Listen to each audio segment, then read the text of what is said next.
Let's watch this video. Cicagi. Yang ciro tahu tahu. Ya. Telepon ke jamu kan wi aja ya mama telepon.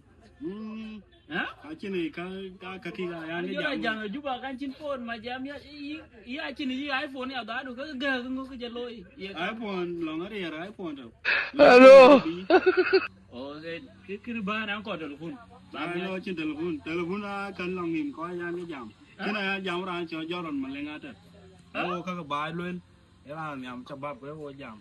Kena o jam o His Excellency deng dun pareng kan. So along ka jue ko na cabab yo ga loan ban. Chan ai. So kena o jam kena long di de cho nyar control. Kedi de kena o jam ke. So chin along. Bara ya ma chire ya ko en bela chingin ba jam family du. Ma kena ja ka de. Ya jam family du ka ki. Ya mother ben jam ka isi? Ma ben ga ko ma ki ben. Kau iriren. Ma en chetu ne. Che meridi. No kan ga pa do ben. So an chen telefon.